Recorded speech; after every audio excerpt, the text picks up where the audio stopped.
ఉన్నత శిఖరాలకు మన బంధం 8 దశాబ్దాల స్నేహానికి నూతన శక్తి వేగాన్ని జోడిద్దాం. పుతిన్ మోడీల చర్చ.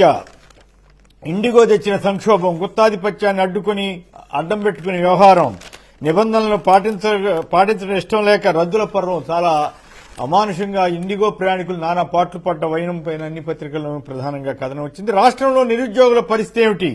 ఎప్పుడూ కాంట్రాక్ట్ అవుట్సోర్సింగ్ కిందే ఉద్యోగుల పోస్టుల భర్తీనా? హైకోర్టు సీరియస్ ప్రశ్న. మా గోడును కూల్చారు. వైఎస్ జగన్ ను విజయవాడ భవానీపురం బాధితుల మొర. 42 ఇళ్లు కూల్చేసిన ఘట్టానికి సంబంధించి వారి గోడు వినే పరిస్థితి ప్రభుత్వం వారికి ఉన్నట్లేదు. వక్ర మార్గంలో పరకామణి కేసు విచారణ ఇప్పుడే చూశాం కదా, రామ్నాథ్ గారి వీడియో కూడా చూశాం. ఆ జడ్జీలు కూడా విచారణకు పిలుస్తారా లేదా? ఆరోపణలు చేసిన వరలరామయ్య వగైరా వగైరా లోకేష్ గారి వరకు కూడా ఆరోపణలు చేశారు కదా, వాళ్ళందరినీ విచారణకు ఎందుకు పిలవట్లేదని ప్రశ్నిస్తూ రామ్నాథ్ గారు వీళ్ళంతా కూడా విశ్లేషణ చేస్తా ఉన్నారు.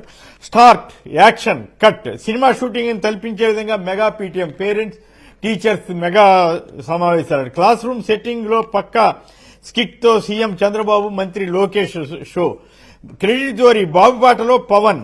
5 ఏళ్ల కిందట వైఎస్ జగన్ ప్రభుత్వం ఏర్పాటు చేసిన డీడీఓలను ఇప్పుడు తామే తెచ్చామంటూ డిప్యూటీ సీఎం పవన్ కళ్యాణ్ హడావుడి.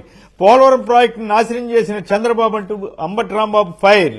చంద్రబాబుదంతా సెట్టింగే, మెగా పేరెంట్స్ టీచర్స్ మీటింగ్ పేరుతో సీఎం షో అన్న మాజీ మంత్రి సిదిరి అప్పలరాజు. ఇక మన విద్యా వ్యవస్థ దేశానికే ఆదర్శం అంటున్న చంద్రబాబు. కేరళ తరహాలో విద్యా విధానం అమలు చేయాలంటున్న పవన్ కళ్యాణ్.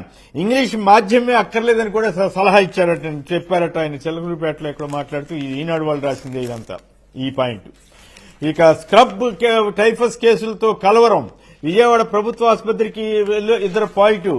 మరి తమ్ముళ్ళు నేనుంటే కరోనా వచ్చేదా అని అడిగారు. మరి ఇప్పుడు ఈ టైఫస్ కేసులు ఎందుకు వస్తున్నాయంటో కాస్త సీఎం గారు వాటిని గట్టిగా పట్టించుకుంటే బాగుంటుంది. అయితే మొన్న రివ్యూ చేశారన్నారు కానీ మరి ఎంతవరకు అది ఫలితాలు ఇచ్చిందో చూడాలి.